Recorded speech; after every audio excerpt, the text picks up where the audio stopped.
সকাল থেকে কাজকর্ম শুরু করে দিলাম। দেখেন না কি অবস্থা। এই তো মেয়ে আমার ঘুম থেকে উঠে গিয়েছে, জানলা দুইটাই খুলে দাও, আর উঠে শুরু করছে টিভি দেখা। যাই হোক, আর এদিকের অবস্থা দেখাই একটু। তো সকাল সকাল সব কিছু অগোছানো থাকে আর কি। যতই আমি রাতের বেলা গুছিয়ে রাখি না কেন, সেই অগোছানো থাকবেই। যাই হোক, এখানে এই তো ঘুম থেকে ওঠা হয়েছে, টেবিলের এই অবস্থা। আর এক পাতিল পানি গরম করে নিয়েছি, মানে ফুটিয়ে নিয়েছি, পানি ছিল না তাই। এই যে সোফার কি অবস্থা, এগুলো সব এখন গুছিয়ে নিব। ওইখানে অনেকগুলো কাপড় বের করে নিয়েছি, এগুলো সব ধুয়ে দিব এখন। তারপরেই হবে নাস্তা খাওয়ার পালা। একটু আপনাদের সাথে আমার কাপড় ধোয়ার ভিডিওগুলো শেয়ার করছি, এটার কারণ আছে, বলছি একটু পরে। এখানে অনেকগুলো কাপড় ধুয়ে নিয়েছি আমি, মানে খুচা দিয়ে নিয়েছি, এটা জাস্ট এখন খোলাবো। আর এখানে কাপড় আমি ভিজিয়ে নিচ্ছি অলরেডি। এখানে কিন্তু আর অনেক কাপড় আছে। যাই হোক, এগুলো আমি পরে ভিজাচ্ছি। যেটা দেখানোর উদ্দেশ্যে আমি আমার ভিডিওটা করা, সেটাই আপনাদের সাথে শেয়ার করি। দেখেন এখানে কি পরিমাণ ময়লা হয়ে আছে। এটা হচ্ছে আমার হাজব্যান্ডের জিন্সের প্যান্ট। উনি যেহেতু ওয়ার্কশপের কাজ করে, তার জন্য ওনার প্যান্টগুলো ময়লা হয় ভীষণ। তো এগুলা কিন্তু আমি যখন পরিষ্কার করে ধুয়ে রাখবো, তারপর হচ্ছে সারাদিন তো অনেক কাজকর্ম থাকে আমাদের। যাই হোক, এগুলো শেষ করে যখন আমি হাতে একটু মোবাইল নিব, তখন আমার হাজব্যান্ড বাসায় এসে কী বলবে জানেন? বলবে সারাদিন কি করেছো, শুধু জাস্ট মোবাইল হাতে নিয়ে বসে থাকো। এটা আমি জানি না আসলে প্রতিটা মানুষ বলে কি না, তবে হ্যাঁ, আমার হাজব্যান্ড বলে। ওনার উদ্দেশ্যেই আজকের ভিডিওটা আমার করা, কারণ যেহেতু সারাদিন কি কি করি সেটা ওনাকে মানে দেখানোর জন্যই আমার এই ভিডিওটা করা। কি যে একটা গরম পড়েছে, মানে যা বলার বাহিরে। যাই হোক, এখন আবার কাপড় ধোয়া শেষ করে এখানে খিচুড়ি, সকালবেলা হাজব্যান্ডও খেয়ে গিয়েছে। হাজব্যান্ডকে ডিম ভেজে দিয়েছিলাম, তো ডিম দিয়ে উনি খিচুড়িটা খেয়েছে। আর এখানে এই তো আমার মেয়েকেও একটা ডিম ভেজে দিয়েছি, তো ডিম দিয়ে খিচুড়ি খেয়ে নিচ্ছে। আর আমি এখানে ভর্তা দিয়ে খাবো। তো দেখেন তো কী অবস্থা, চামচও নিয়ে নিই। আচ্ছা যাই হোক, হাত দিয়েই খাই। তো অল্পটুকুই খাবো, আমি বেশি একটা খাবো না। তো ভর্তা দিয়ে খিচুড়ি কিন্তু সেই মজা লাগে, তাই না? খিচুড়িটা কেমন হয়েছে? মজা হয়েছে। আর ভর্তা দিয়েও কিন্তু খিচুড়ি অনেক বেশি মজা লাগে। তুমি একটু নিবা?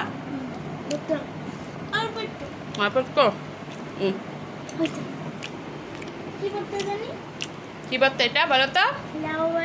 লাউয়ের বিচির ভর্তা। খেয়ে দেখো তো কেমন মজা আছে না? সবগুলো এখানে ঢেলে রাখি।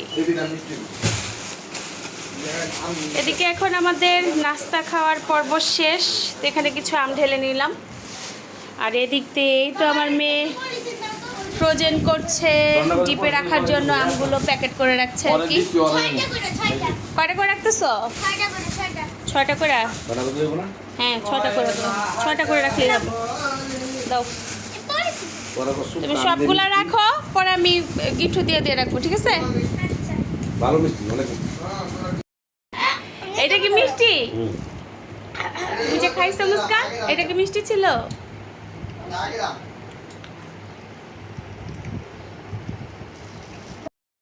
এর পর্ব শেষ। এখন আম খাওয়া চলতেছে। বাবার হাতে আম খাওয়া হচ্ছে। চুকা কিন্তু মজা আছে। বাবা দলে মজা। লবণ দিয়া। দলে হাতে খাও। এরপরে এখন রান্নাঘরে চলে যাব রান্না করার জন্য। এই তো এখন আমের শরবত তৈরি করছে আমার ছেলে। দেখেন না কি স্পেশাল করে তৈরি করে, গুঁড়ো দুধ দিচ্ছে, আবার সবাই মিলেই খাবো। আর এদিক দিয়ে হচ্ছে আমি রান্না বসিয়ে দিয়েছি। এখানে আমার চিংড়ি মাছ কেটে নিয়েছি। আজকে তেমন কিছু করব না, চিংড়ি মাছ দিয়ে হচ্ছে আলু দিয়ে একটা ভাজি করব। এটা হচ্ছে আমার ছেলের পছন্দের জিনিস আজকে রান্না করছি। আর সাথে হচ্ছে এখানে এই তো ডালটাও রান্না করছি। এখন ডালটা একটু আমি বাগার দিয়ে নেব। আমার ডালটা হয়ে গিয়েছে। এখানে রসুন পেঁয়াজ কেটে নিয়েছি। আর গতকালের এখানে আমার ইলিশ মাছের তরকারি আছে, এর জন্য তেমন বেশি কিছু করব না। সাথে পটল ভাজা রয়েছে। তো সবাই আমার ভিডিওটি দেখতে থাকুন। এই তো এখন তেলের মধ্যে হচ্ছে পেঁয়াজ, কাঁচামরিচ আর হচ্ছে চিংড়ি মাছগুলো দিয়ে দিয়েছি। হালকা একটু লাল লাল করে ভেজে নিলাম। আর এখানে অল্প একটু আমি আদা রসুন দিব, জাস্ট অল্প, যেহেতু চিংড়ি মাছ দিয়েছি এর জন্য। আমার হাজব্যান্ড সেরকম একটা মাছে আদা রসুন পছন্দ করে না, কিন্তু যেহেতু চিংড়ি মাছটা দিলাম সেজন্য একটু একটু করে দিয়ে দিচ্ছি। আর এখানে এই তো একটু মরিচের ফাঁকি দিচ্ছি, আর সাথে একটু হলুদের গুঁড়া দিব।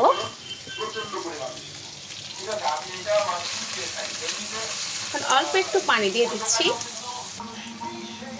এই তো এখন লবণ দিয়ে দিচ্ছি।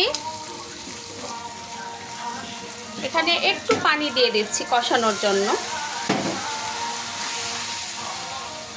কষানো শেষ হলে আমার আলুটাকে দিয়ে দিব। তো মাছটা আমার কষানো শেষ। এই তো এখন আমি সবগুলো আলু দিয়ে দিচ্ছি এখানে।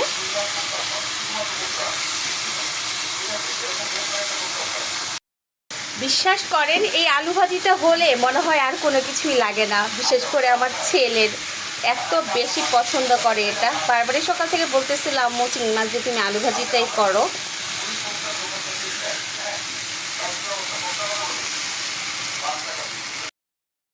সব কাজ শেষ করে এই তো এখন আমরা গোসল করে নিয়েছি, খাওয়া দাওয়ার পালা। আমার মেয়ে নিজে নিজে ভাত নিয়ে নিচ্ছে, বেশি ক্ষুধা লেগে গিয়েছে তাই না? যেহেতু পছন্দের এদের চিংড়ি মাছের ভাজিটা করেছি আমি আলু দিয়ে, আর পটল ভাজি নিয়ে নিয়েছি, গরম করেছি এর জন্য পুড়ে গিয়েছে। আর তরকারিটাও নিয়ে নিয়েছি, যে যেটা খায় আর কি। এই তো আমার ডালটা, ও ডালটা হলে আর ওদের ভাজি হলে আর কোনো কিছুই লাগে না সেরকম। দাও আমার কাছে, দাও আমি দিচ্ছি।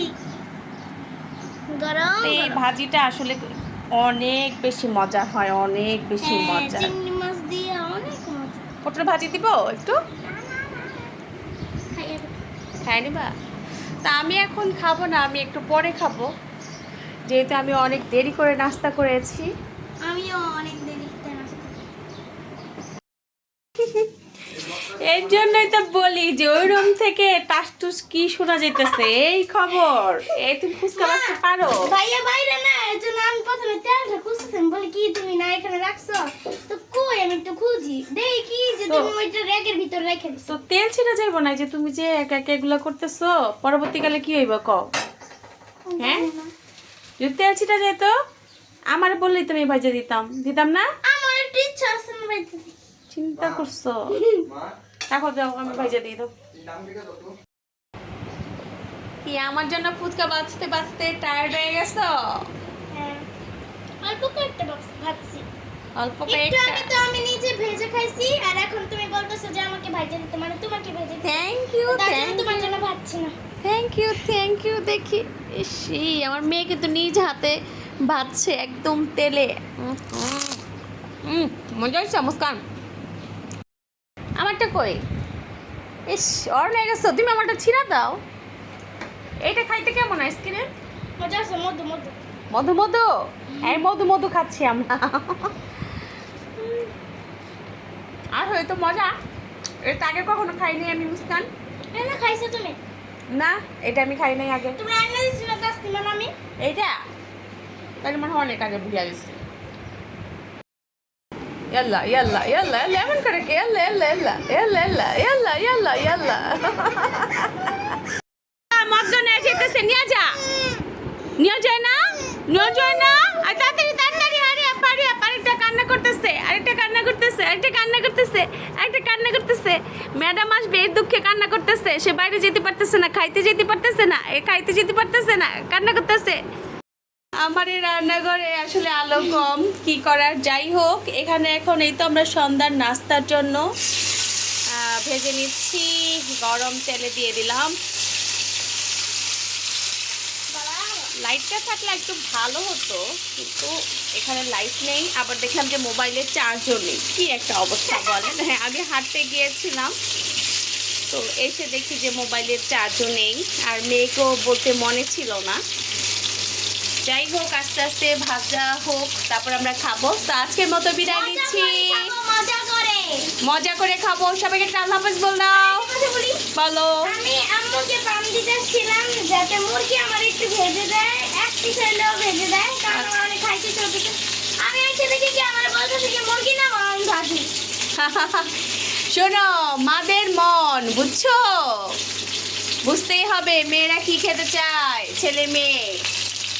তো আজকের মতো বিদায় নিচ্ছি, সবাইকে আল্লাহ হাফেজ। আল্লাহ হাফেজ বল দাও।